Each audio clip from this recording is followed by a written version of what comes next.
So look, this has been a wonderful discussion. And as we begin to wrap up the conversation, I would love to go around the horn and ask each of you, the famous, what does the future look like? But look, if we're sitting here a year from now, what are we hopefully saying that we've done or accomplished? What would you like to see done this year? Maybe David, we'll start with you. Well, and not the focus of this conversation, certainly, but one that we're having a lot is the whole creative and messaging side of the business. I think that CTV unlocks tremendous opportunity, but if you only have 5 pieces of creative, it all goes to nothing. And we haven't really over-indexed on AI here, so I'll talk about AI a little bit. I do think that AI will unlock a set of tools for the industry on the creative side of the business that will finally bring to the market the ability to really personalize messaging in a kind of holistic, scaled way. So I'm super excited about that.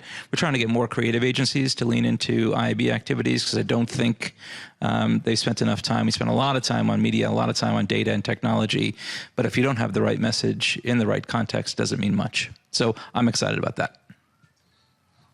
Which way do we go? Let's go with Mike. That's perfect. Yeah, maybe I'll build on the creative side. It is far too often we go through this, tech and data discussion and have, 2:15s repurposed from linear, and it's just underselling the value that's there. So I think, building not just with AI, but for the environment, for the context, for the sentiment, and being able to align those messages or those, products, the things that are contained within the ad, you get that exponential lift from that, taking advantage. I think that combined with, again, AI on top of, if we get to a place where this contextual data is, scaled and at least understandable in that way. We're seeing a lot of like augmentation, scene by scene data. And then again, it becomes a wealth of signal, and then it becomes a data science AI application. But I think those are the two places it's going to play is once we get to the space where we've curated well enough as humans, then we let the machines take over. John, what are we talking about this time next year? We would love to see some sort of industry-wide adoption of a Moody's-style data quality label. So something that allows marketers to know if they're transacting against AAA tranche data versus junk bond. There will be marketers who can find value in junk bond status data, but at least you should know what you're transacting against. I'd love to say we'd seen Ad ID or an ASIF compliant advertising identifier output 80% of all TV and video ads. I think it's a long way below that at this point in time, but it's a huge win for the industry. We can get there. And then lastly, I'd love to see an open debate and discussion about the institutional underpinnings that support measurement, currency, metrics, and data in the US marketplace. We're here in Europe, which is JIC land.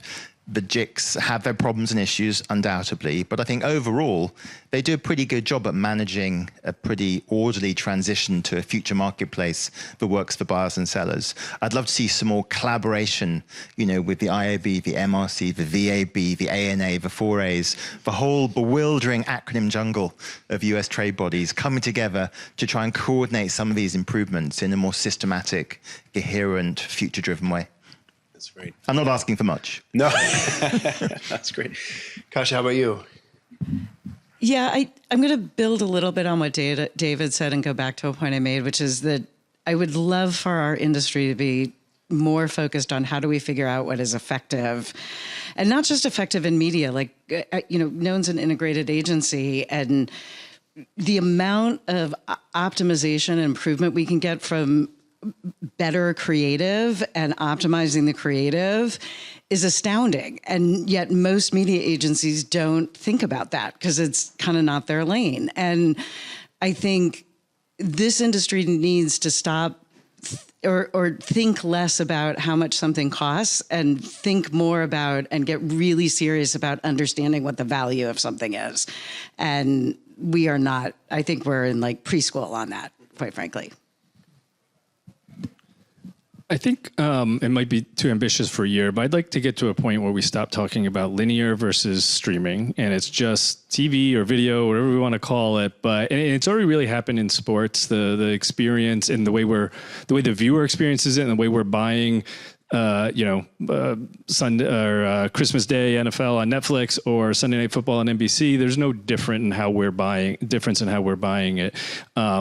And there is inherent differences in linear live and streaming on demand, but to unify that through technology of delivery of ads and measurement on the back end would be a nice place to be. A year from now is probably too ambitious, but. I'll go with I think we can get to a place where we 10x, 100x the contextual signal that everyone's transacting on. So that doesn't have to be show level. I think there should be pressure to expose that in safe ways that aren't VPPA in conflict with that. But I think there's a ton of rich data that will be shared in safe ways, and that will give buyers good comfort around what's working, what's valuable, what's not. I think that'll also be used to inform creative. So we'll have hopefully ways to know how do you match say instead of having 10 creatives for a campaign, you can have thousands now. There's no reason where the cost is going to come down so much. So then the tone, the sentiment of that can be matched to the tone and sentiment of a specific ad break. Like we should see that continuity getting a lot better. So there's a lot we can do with that signal besides contextual signal, besides just targeting, as we're used to it. So. And Gene, want to take us home? Sure. Yeah. I mean, I think getting to a place where, the big buyers and the small buyers are all creating commercial incentives for the publishers to adopt the standardization that's available to them. I think if we could solve that, we'd be in a much better place next year. So look, this has been wonderful. Again, thank you all so much for taking some time to have this conversation with us. We know it's a busy week. My takeaways are we're doing a really good job coming together. It's still murky, but improvements are being made. We've got a ways to go. And look, we're here to help, beat the drum of transparency and signals and deterministic data. We hope that the standards continue to enforce that and the buyers continue to push for it. So once again, thank you. Thank you for your partnership, and thanks for joining us. Have a great week. All right, we got it all solved. Appreciate the font on your watch.